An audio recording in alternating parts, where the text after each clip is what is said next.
So welcome everyone to our session 1 through 3 recap.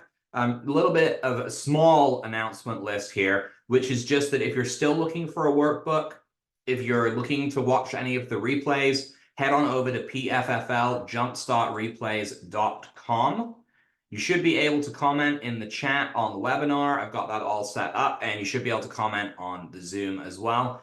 Essentially, what we're going to be doing today is just covering each and every one of these lessons in a condensed format. So that if you're looking for a refresher, or you just missed one lesson and you're trying to catch up, or you've just come in today and you really want to catch up on everything that there is, this is probably the fastest way to do it. I don't believe I assign you homework in here, though the homework still applies. Still got to do that in the workbook if you want to get the same success that we expect people to get, okay? So this is our session 1 through 3 recap. If you've missed any of the first videos, you want a live experience, if you're new, you want to just cover things again, this is the place to be and the time to be here. If you want to get on text with Leo, the number is 415-688-2045. Please be advised, if you have unsubscribed or you have blocked our number for whatever reason, we will not be able to receive your texts. So you might have to email us if you're trying to communicate there. At any point as well. Make sure to join the Facebook group if you can. You can access the group on pffljumpstartreplays.com. There's some qualifying questions to make sure that you belong, so that we'll get you in there as well. And remember, you can still watch the daily replays as well if you're not able to watch them live at pffljumpstartreplays.com.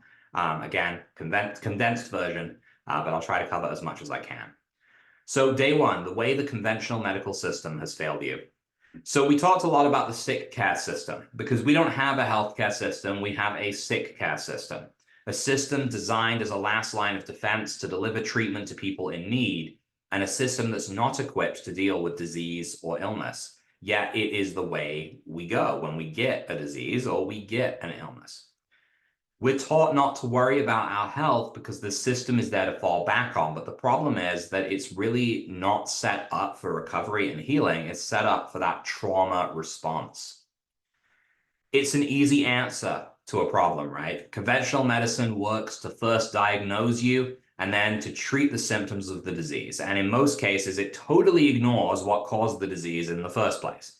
Conventional medicine has an extremely aggressive Band-Aid approach that involves rapid overreaction to a symptom, often addressed with medications or surgery to just get you out of the bed, out of the chair, and back home. The concept of a pill that will fix everything or about whatever is going on with you is a falsehood. And that belief, all that does is it does you, the patient, the client, a disservice. The pill will fix you up. This is a familiar thing to many people, right? But there is no such thing as a pill that can resolve disease. All pills do is mask the problem and allow you to degenerate in peace. They shorten your lifespan, they numb your body to problems, and they come with different side effects depending on the drug. They even harm organ function. So they will actually slow and shut down organ systems in such a way that can cause more damage than the good that they bring. Drugs also act as a mask here. People take medications when they feel pain, and these medications will cover up the pain. And it doesn't matter to me if it's pharmaceutical, if it's marijuana, if it's something that was bought in the back alley from some shady guy in a trench coat. It is doing nothing to fix the problem.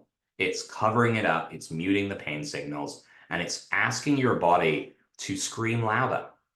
You know, if your body's reaction is to make you feel pain so you know something's wrong and you cover it up, all you're doing is you're asking it to get louder and louder and louder. And then when the medications or whatever it is you're taking stops working or slows its effect, the pain is worse than it was before, because the body's been screaming and screaming for so long to get your attention that it's finally broken through. And at this point, it's no longer asking nicely, right? So all you do when you take these meds is you change out your sad face for your happy face and you go about your day. There's no such thing as a pill that can resolve disease. Surgery being the only option is possibly even worse than the medications. This is becoming a very disturbing go-to solution for chronic pain. It hurts. Let's replace it. Cut it out, put in a new one, smash it to bits. a more and more common solution that also has a high chance of backfiring. Some of the people's homework over the last few days have mentioned that very thing: spinal fusions, hip replacements, knee replacements that have all failed to make the problem better and done nothing but make it worse, or done nothing at all and either cost a bunch of money or at the very least cost a lot of energy for the person. Surgery brings with it lots of complications, including long recovery times, creation of scar tissue, and a high chance of needing additional surgeries later on. Surgery is something that is great to have for life-threatening situations, but is not the best option for pain. Conventional medicine also ignores the building blocks of holistic health.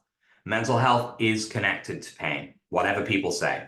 These things walk hand in hand, and without acknowledging that, we ignore potential precursors to chronic disease. And it also goes both ways. Poor mental health can lead to inflammation throughout the whole body and the development of further issues. We are what we eat. Poor nutrition can lead to issues in healing, a reduction in electrical potential to nervous system communication, and the development of channelopathies, which we'll talk about again in a little bit here. This one is huge because the concept of medications that can just deal with the symptoms so we can continue to eat the bad stuff that's shutting our body down is absolutely insane that it exists, but it does. And our body is electric. Conventional medicine might choose to ignore this fact, but it cannot dispute it. I remember in high school biology, and I remember there was 1 hour of a lecture dedicated to cellular function and electricity. And I thought, wow, this is really cool. This is what microcurrent is. And then they never brought it up again. And then when you go through anatomy of physiology, even through holistic anatomy and physiology, when I was doing my natural medicine degree, they don't bring it up again. It doesn't come up. So this concept that is foundational to who we are is largely ignored by 99% of people. But remember that our cells communicate electrically. So it stands to reason that our body will accept these signals from outside sources as well. Electromagnetic fields in our environment will impact the body heavily, and they can cause a slew of health concerns.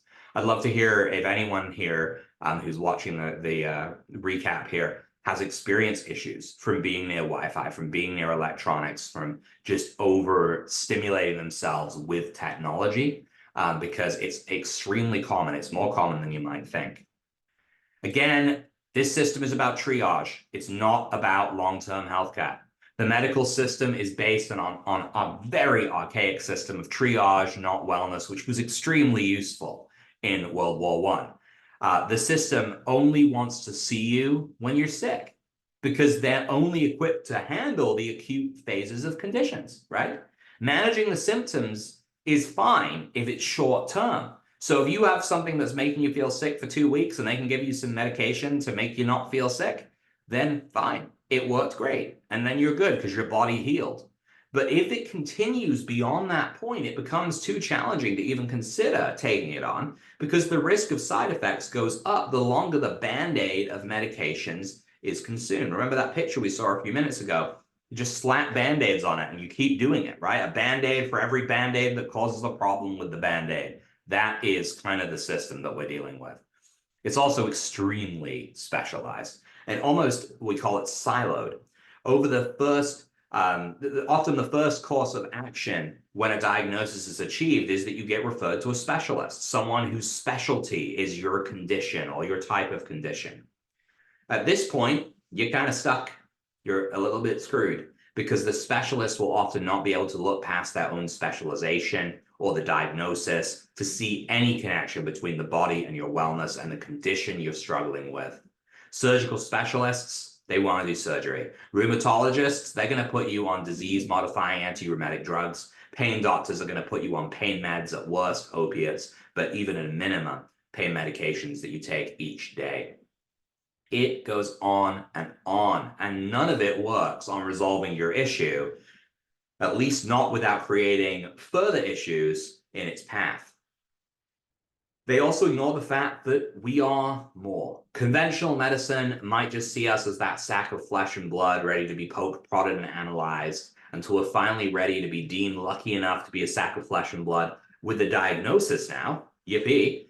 But we need to realize that each of us is made up of trillions of cells, and each one of those cells plays a role in our body's functioning. We need to nurture the cells to eliminate the root cause of your pain, improve your body's functioning, and ultimately to restore you to holistic wellness. All right, so in a nutshell, we made good timing there. That was day one. Day two, in a nutshell, the root cause of pain / disease and the aggravators. So why am I not healing? This is probably the most critical question we can ask ourselves when we're not doing well. Why am I not getting better? Because if we think about it, we know that on a biological cellular level, our body is designed to heal itself. In nature, it did not need medications, right? It fights things off, it heals, it gets better. So if our body is designed to heal itself, why isn't it healing? We are not built to fall apart. It just doesn't make sense. So something somewhere is standing in the way of recovery. And ultimately, I'll help you cheat on this one. The answer is inflammation. You've probably heard of inflammation before. Inflammation is a natural part of the healing process during the acute stages. And although it's uncomfortable, it actually serves a good purpose there. But when inflammation kind of turns chronic, then we need to start to worry. I had people who did the homework say, they laughed when, I said that doctors will define that at least 3 months of pain must pass before you can be considered in chronic pain. Yeah, and some of these people, they could be 10, 15 years in chronic pain, apparently, and still not to be considered that it's chronic. Now, in this case, perhaps you need to be sent to a specialist first so that they can tell you that you have chronic pain. I don't believe that any of that is true. And while I can't make a diagnosis, I'm not allowed to do that. That's just the medical doctors, guys. When properly supported, the body should be done with an inflammatory response within 2 to 3 weeks maximum. And we're talking like you had some pretty major surgery. That inflammatory response should be abating by that 3-week mark. If it's not, I would be concerned that it's going to turn chronic. When the natural inflammatory response occurs for an acute injury or condition, it doesn't feel good, but it does serve a purpose. Inflammation has 5 components to it that no one wants to experience, but that are essential in a way. Inflammation is a scorched earth approach to a problem. Your body is burning the area to protect you, and it's summoning your immune system to attack any invading pathogens. It's like they looked in a room, said, there's a lot of germs in there, and they set it on fire. Now, symptoms of inflammation are redness, a visual alert that something is wrong, swelling, a cushioning, right, to protect the area from further damage, heat, a fire to burn the problem, and pain, a signal for you to take it easy. You also get loss of function, not as common. Usually that comes down the line with chronic inflammation, but it is a way for your body to shut down use to preserve the area and again to prevent further damage. All of these signs of inflammation have been known since even before the Greeks coined the term and named it inflammation. There's records of these going back since the beginning of time. This is not new.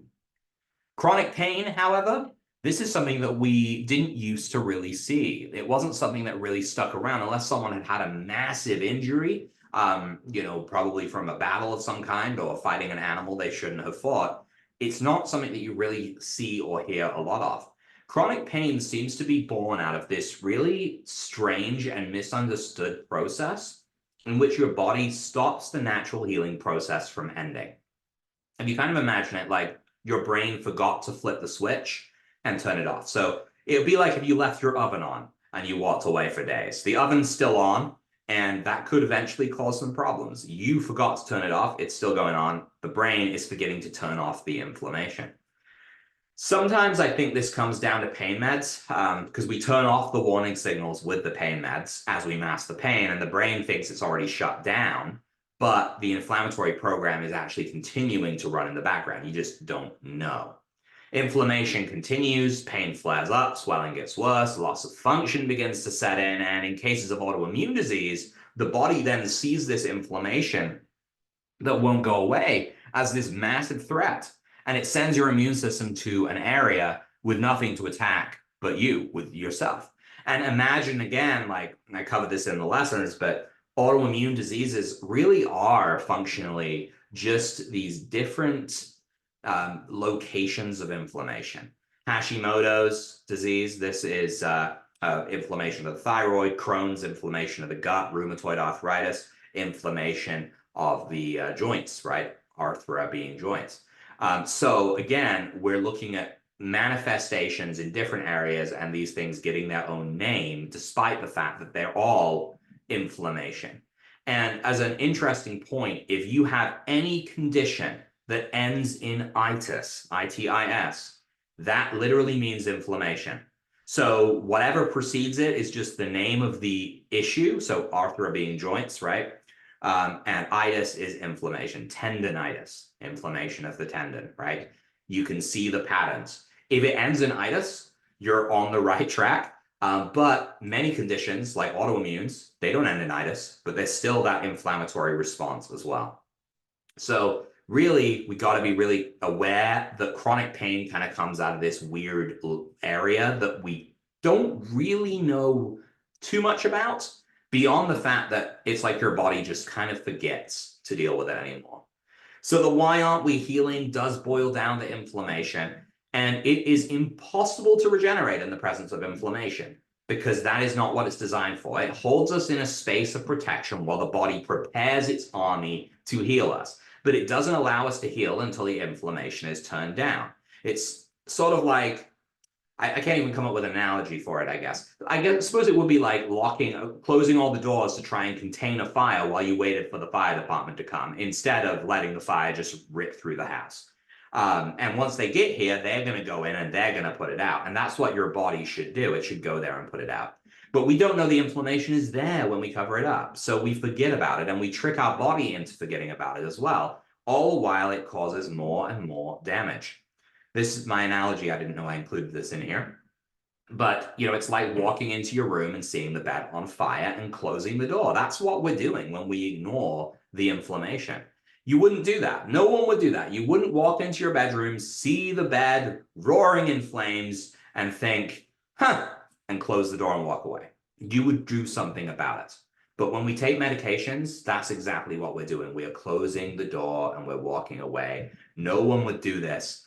We're doing this to our bodies because doctors, because the medical system has taught us that that is the way to deal with it.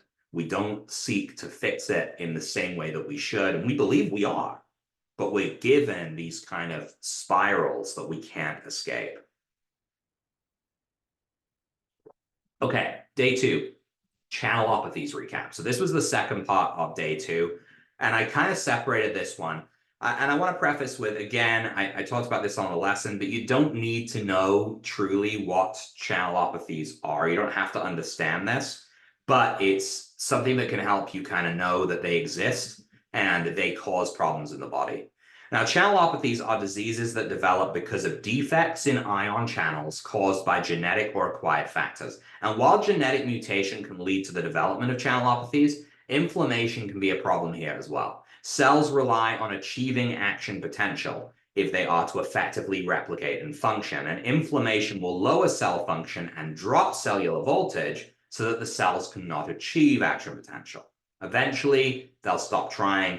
In effect, this leads to cell death. Cell death will in turn lend to the creation of channelopathies. This is a graph that is talking about action potential, and I'll run through this very briefly for those of you who want to know how it works. Now, this is the electrical potential of cells on the side here. You can see that they have a voltage. This is negative 70 millivolts, and this is what we call resting. This is where cells are when they're just hanging out. Now, as a cell goes along, it will receive some stimulus that's necessary for it to function. And in an ideal situation, it will get that bump up to threshold, which is negative 55 here. And from there, it will actually initiate action potential. It'll shoot up, depolarize, repolarize, drop below resting, hyperpolarize, and return to resting. The whole process of that, in that point, the cells have functioned properly and your body is functioning normally. It's not uncommon to have what we call failed initiations, okay? And these are not always super common, but they do happen in people, especially people that are sick.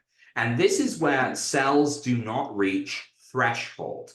So as we go through here, we see that you can get these failed initiations, and it's sort of like trying to turn the key in the ignition and having it repeatedly just stall. You're not getting the engine to turn over. Eventually, because what will happen in a normal situation is it'll fail, it'll re-enter resting state, and it will try action potential again. But if it fails too many times, it will essentially lead to cell death. Because the body will not be able to communicate, the cell will give up trying, and it will shut itself down. Again, high school biology at its finest. So, failed initiations here repeatedly can prevent the signals going through the body, it can block communication, and it will ultimately allow the cellular dysfunction to capitalize on itself and lead into channelopathies. Issues such as chronic inflammation, lack of hydration, scar tissue, presence of disease that damages cells, and beyond this are all things that will prevent the electrical system from functioning and reaching that required threshold to take on a successful action potential. So this is kind of how chronic disease is born. This is a little bit less about pain and more about disease. Channelopathies relate more to disease than pain, but most people that start off with chronic pain will develop one or more autoimmune diseases within about 5 years. Many of the people on the homework, when they were identifying their issues, would name, started with an accident with this, was diagnosed with this autoimmune disease this many years later, and this one this many years later, and it's a pattern I see all the time. The average number of diagnosed conditions that I see in my patients is 3, and the root is all the same. It's that inflammation. These are some examples of channelopathies, but it goes beyond this as well. Channelopathies include, but are not limited to, epilepsy, autoimmune disease, diabetes, heart defects, ataxia, migraines, blindness, deafness, peripheral pain syndromes, and beyond. It keeps going. And the autoimmune disease one is really key here because this is a huge problem for many people. And these autoimmune diseases are not things that we used to see in the same numbers as we're seeing now. And the numbers are growing every single year. So the aggravators are what causes the problem. What makes the problem worse. And I'm going to just hang on to channelopathies for a minute just to say, as a reminder, if that was confusing, all you need to take away from that is channelopathies exist. We create them by our cells not functioning properly. Inflammation creates problems for channelopathies and can create the formation of channelopathies, meaning ultimately inflammation leads to poor cell function leads to the creation of chronic disease. I could have just said that, but it's more fun to go through it. So common aggravators that many people see, most people actually already know what their aggravators are, and many people in the homework identified them very well. But let's explore some common ones here. Medications, again, help us in one way with a cost on the other. Over-exercising, easy to get carried away into thinking that we need to exercise like crazy in order to get better, but overdoing it is just as bad. Toxic relationships, whether it's family, friends, co-workers, a nasty boss, I think I saw that one mentioned in the homework. Whatever it may be, if we foster toxic relationships, be fostering toxicity within the body. Poor nutrition. We know what's good for us, but are we doing it? And exposure to wireless technology. I mentioned this earlier as well, but wireless technology can cause a lot of health problems if we're not properly protected from it. Supplements, often touted as great options for everyone, but it's entirely possible to take too many, and it's very possible to take the wrong ones. But the question is, well, which ones are wrong? And of course, poor sleep. Lack of sleep can lead to increased stress on the body, and in turn, this can lead to the creation of more inflammation. All right, so congratulations, you just completed day 2 of the Jumpstart. As for day 3, let's dive in. We just did this, so it might be a little fresher in your minds if you're rewatching. But this is all about the #8 protocol and the 5 elements, the first 4 actually that we use. These elements are rooted in improvements to daily life. I want everyone to remember throughout the process of this Jumpstart, and if you take nothing more from it than this, is to remember that the choices we make each and every day will impact our health because they literally alter the terrain of our body. The work we do in the course, whether we're eating salads instead of pizzas or taking 15 minutes a day to ourselves to have a bath and just feel good, or going to bed at the same time each night, or going for a walk during the day instead of driving. These seemingly small decisions can all add up to create a massive ripple effect that will literally change the foundation of your fascia, your meridians, your nervous system, and more. And you have to be the change you wish to see. It's easy to look at that pizza and think, that's pretty good, and that chocolate right there, and then look over at the beet hanging out in the corner there and think, but, you know, there's a healthier choice, and we all kind of know what it is. The 5 elements of the Hache protocol. Okay, so stress reduction, nutrition, fitness, sleep, and microcurrent therapy. Those are our 5 elements. We're talking about the first 4 today. These are elements, not pillars. There's often a colloquial mistake made when talking about the Hache protocol where people mention the 5 pillars, but the distinction is pretty important here. Because when we set out to name the protocol, we called it the 5 interactive elements of the Hache protocol, simply because elements feed off of each other. They need each other to exist.